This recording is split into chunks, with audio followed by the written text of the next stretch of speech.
is Ingrid Centurion in Arlington, Massachusetts at Art on the Green with John Harrison, who recently published his book, Dead in Good Company. Tell us about your story and what inspired you to write this book. Well, this is a book about Mount Auburn Cemetery, the first garden cemetery in the country, and Central Park was fashioned after Mount Auburn Cemetery.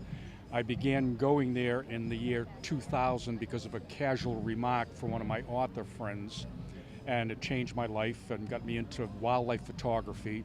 And I've been going to Mount Auburn for all of those years, and I'm a book distributor.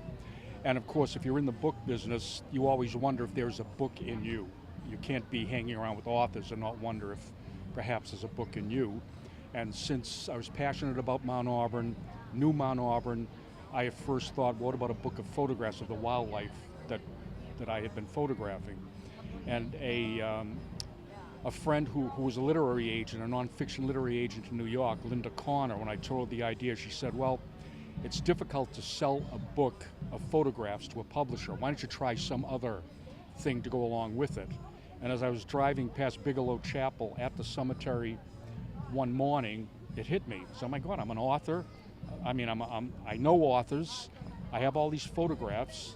Why not a book of essays from these authors along with photographs? And that's how the book began. And it was easy to get these authors to join this endeavor because they all love Mount Auburn, knew Mount Auburn, and one by one they all quickly joined the group. And people like Alan Dershowitz, I emailed him one day. The next hour I got an email from him. His only question was, what's the length? A week later I got another email from him. Before I opened it, I figured, well, he has more questions. I opened it up and it was his essay, just like that. So how long was that whole process? I know some people, it takes them years to write a book, and you rounded up all these talented individuals, and how long did it take you to complete that whole process? Well, the idea came in 2010, and I started collecting essays and never being sure if we could make it happen. Kim Nagy, my partner, my co-editor, joined me in 2011. I asked her to join me. And then, even then, we didn't start doing it until 2014, March of 2014.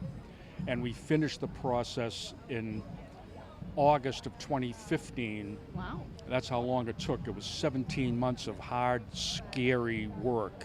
As our book designer often said to me, you have a lot of moving parts in this, and it's going to be difficult, but he was part therapist, so he shepherded us through the scary moments, and there were plenty of them. But finally, it all came out, and it all worked, and here we are. So, but it was a difficult process. It was a labor of love, but it was just very difficult. But we got through it, so that's the important thing. And where are you from? I'm from Medford. Grew up, lived in Medford all of my life. Okay. Only 10 minutes from here. And how many years have you been coming to Arlington Town Day? Probably about 10 years.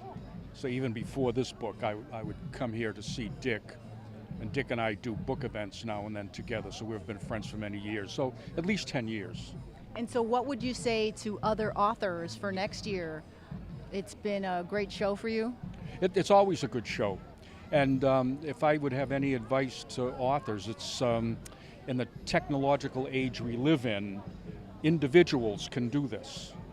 You know, it's no longer difficult. You just have to be committed and be willing to work a long time, and you have to be willing to put the money in that it takes to make it happen. But you can make it happen as an individual, and that's one of the things that I learned. You just have to be committed. And how did you come up with the title, Dead in Good Company? The title is one of the essays in the book. Kate Flora of Concord is a mystery true crime writer, and when she submitted her essay, I forwarded it to Kim that morning, and an hour later, Kim emailed me and said, not only do I love this essay, but we now have our title. And she was right, I missed it. I didn't see it when I got the essay, but oh my God, she's so right. We didn't even have a working title then. But when we saw that title, or when Kim did, she said, we have a title now. And people have loved it ever since. The president and CEO of the cemetery has written the foreword to the book because they love the book and are very committed to it also. So the whole experience has been a great one. And I just want to end saying we think that this book would be perfect for a documentary because of the caliber of people that are in it. I mean, Alan Dershowitz, Mayor Ray Flynn, Hank Phillippe Ryan, who was just here, some media people, Dan Shaughnessy, the sports guy is in this book. There's some people from Mass Audubon, Upton Bell, the great sportscaster and broadcaster, is in the book. William Martin, who writes historical novels like Back Bay, Cape Cod, Citizen Washington, he has an essay in the book. So we're loaded with quality people. And with Mount Auburn as the main character, as the backdrop, with all of these authors speaking a little about their interest in particular in the cemetery, I think this is a book waiting for a documentary to happen. Okay, wonderful. Thank you, and have a great evening. The weather's good today. It didn't rain on us, so No, it didn't. we're happy. Thank you very much. Thank you for doing this.